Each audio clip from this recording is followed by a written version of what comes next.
Bueno, pues nuevo informe de la UCO y atención porque confirma que Santos Cerdán, José Luis Ábalos y Koldo García Izaguirre efectivamente cobraban un 2%, eso lo decíamos ayer, un 2% de comisión por cada amaño en obra pública.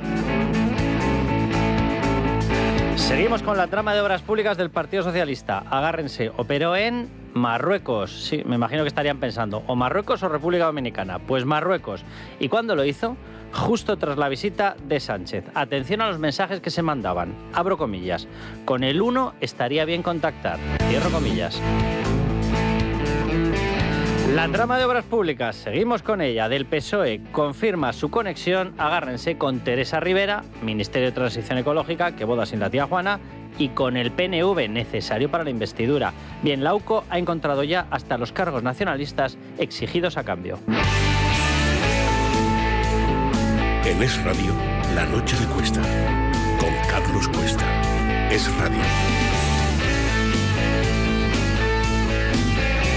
Bueno, pues nuevo informe de la UCO y como ya es habitual, esto ocurre una vez por semana, 2 veces por semana. Nueva pesadilla para el PSOE, sí, por supuesto. Para el gobierno, sí, por supuesto. Y para Pedro Sánchez. Vamos a dejarnos de historias. Bien, voy a intentar resumirles, luego en el programa lo vamos a hacer con mucho más detalle, pero voy a intentar resumirles en esencia lo que ha pasado hoy.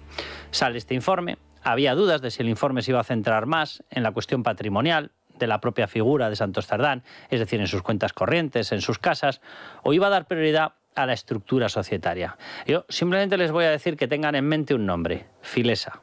¿Se acuerdan? Bien, uno de los grandísimos escándalos, ¿verdad? ¿Con qué estaba conectado? Con las finanzas del Partido Socialista.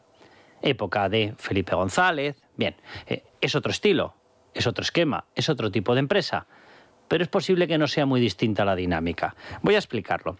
Lo que ha pasado hoy es que se ha visto, con este último informe de la UCO, que se ha ido precisamente a la estructura societaria, que se ha visto un esquema totalmente profesionalizado, totalmente depurado, totalmente oculto, totalmente operativo desde hace muchísimo tiempo. En concreto, por ejemplo, desde la época de una concesión, que aquí se la hemos contado en varias ocasiones, Minamuga, que ha volado por debajo del radar. Parecía que no existía. Minamuga viene del año 14.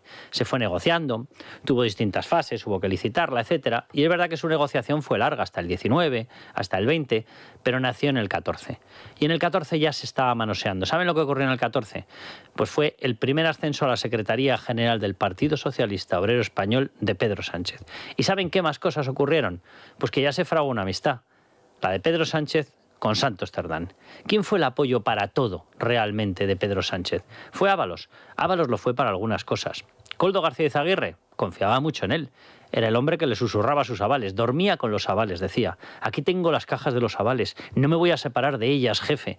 ¿Y qué le respondía Pedro Sánchez? El gran Aizkolari, el hombre, el tormento de todos los males, un ejemplo de militancia para todos. Eso lo decía Pedro Sánchez. Bien, ¿por qué lo decía? Porque Koldo García Izaguirre era el amigo de Santos Cerdán.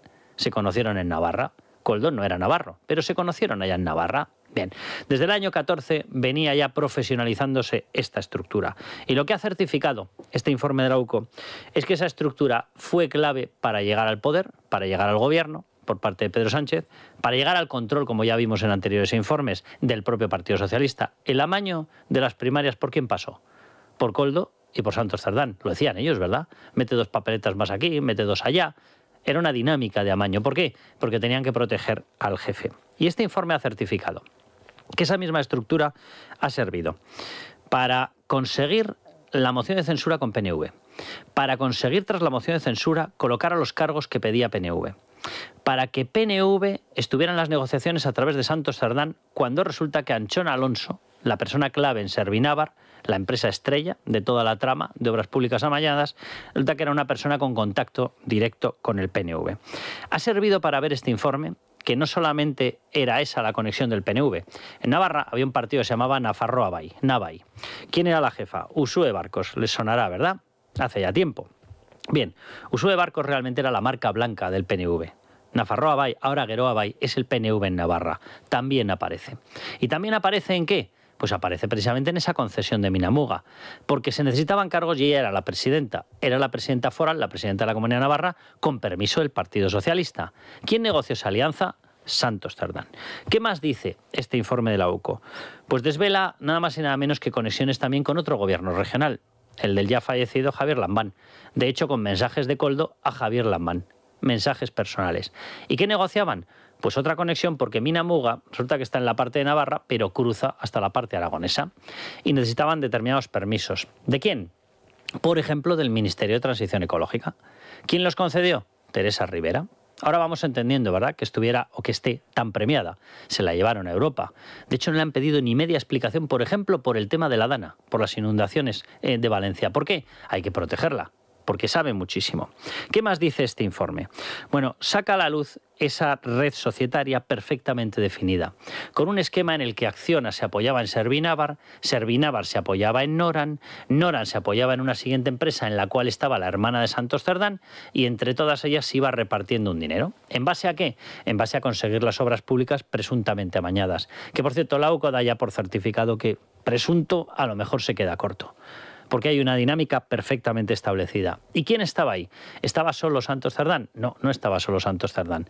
Había conexión a través de Noran con Koldo García Izaguirre, que Koldo García Izaguirre es el hermano de Joseba García Izaguirre. Y Joseba García Izaguirre es el de la trama de blanqueo dentro de la trama Mascarillas. Ya se va uniendo todo.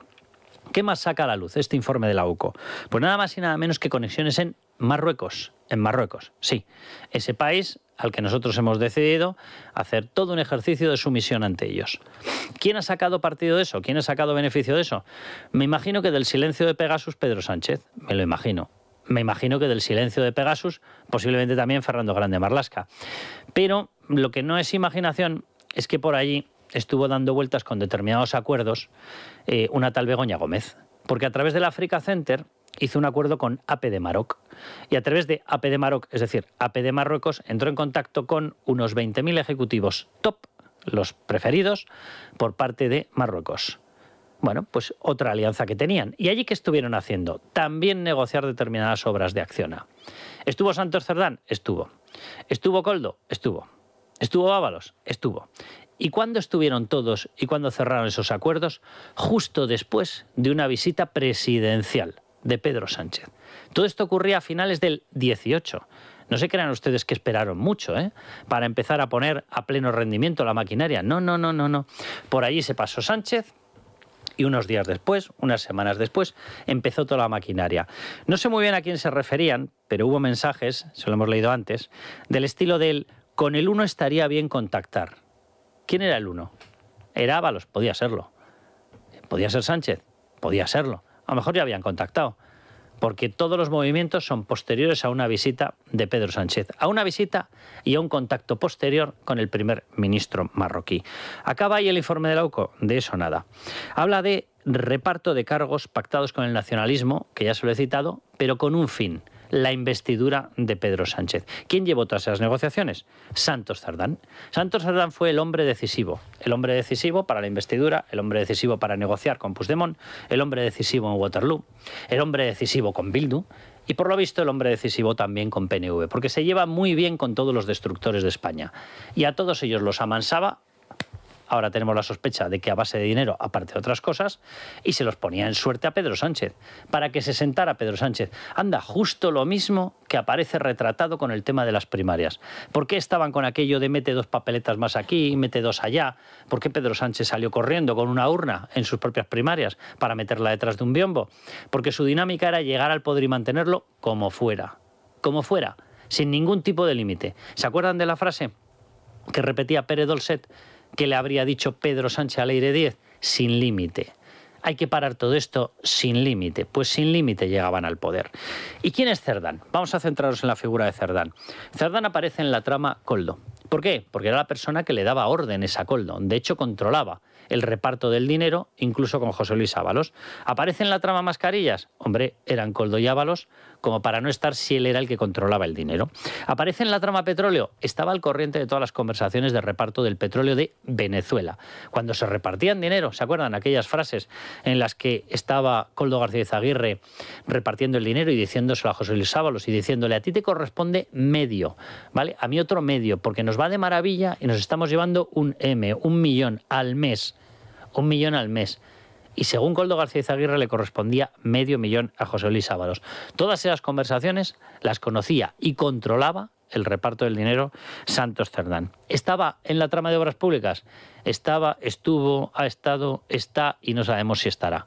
Porque aparece por todas partes. Y toda la estructura societaria, que se basa en un epicentro que se llama Servinavar, por eso les decía yo lo de Filesa, Servinavar le tenía a él con un contrato oculto que ha detectado la UCO, por el cual él es el propietario del 45% de Servinavar. Luego de Servinavar salía para otras cooperativas, para Noran, etcétera, para determinados pagos, pero el epicentro era Servinavar. Servinavar entraba en UTE, en Unión Temporal de Empresas, con Acciona. ¿Acciona quién era? Pues realmente la que hacía la obra, evidentemente.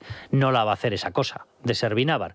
Pero ahí estaba Anchón Alonso, que era el contacto con todos los partidos nacionalistas vascos, y estaba Santos Cerdán, que era el contacto con los teóricamente no nacionalistas, que han acabado siendo más nacionalistas que los nacionalistas. Y sí, me refiero al Partido Socialista Obrero Español. Ahí estaba también. ¿Está en la trama que ya se está investigando de presunta financiación ilegal del Partido Socialista? Vamos a ver, no tomemos el pelo con esto. ¿Quién era el secretario de organización? Él. ¿Él cobraba? Él aparece en una de las cuentas en las cuales estaba cobrando. ¿Él aparece con pagos en metálico? Él aparece en pagos en metálico. Bien, y por último, él era la cloaca. No es que estuviera en la cloaca, es que él era la cloaca. Él llevaba evidentemente el mandato. ¿De quién? Pues solamente podía ser de uno. Uno al que ya han identificado 3 personas. El propio Pere Dolcet, que me imagino que se le caería la declaración, que no lo haría adrede, pero se lo dijo, y se lo dijo a los periodistas del Confidencial. El número 1, el que daba las órdenes, era Pedro Sánchez. Lo ha dicho Joaquín Parra, empresario, nos lo dijo a nosotros en Libertad Digital. El que daba las órdenes finales era Pedro Sánchez, y lo ha entregado en audios grabados el fiscal Estampa. Y ahí se identificaba por parte de Pere Dolcet, por parte de Leire Díez, esta persona que luego se enfada mucho cuando le sacan todas las verdades de golpe. Señora Leire Díez, a lo mejor usted tiene que empezar a vigilar a los que consideraba que eran sus supuestos amigos, porque tengo la sensación de que la están dejando vendida para que sea usted la única que haga algún paseillo, a lo mejor camino de alguna prisión o algo de este estilo. Tenga cuidado, porque a lo mejor resulta que usted ha confiado en determinada gente, se ha metido en una trama, en una cloaca, y puede tener muy serios problemas. Y a lo mejor los demás están pensando en soltar lastre y en dejárselo todo a usted. Pues bien, Leire Díez también reconocía que el que daba las órdenes, era Pedro Sánchez. En todas partes estaba Santos Cerdán. Quiero que escuchemos lo que opinaba sobre Santos Cerdán Pedro Sánchez. Fíjense. Pues es un buen socialista, es un gran secretario de organización, es un extraordinario negociador, muy eficaz. Es una persona que me ha acompañado desde siempre, tiene toda mi confianza y es uno de mis más estrechos colaboradores. Posiblemente sea la única vez que le han escuchado a Pedro Sánchez decir tantas verdades juntos. Sí, sí, un estupendo negociador, ya lo creo, de todo, de primarias, de PNV, de Bildu, de todo, ¿verdad? De todo, engrasaba de todo.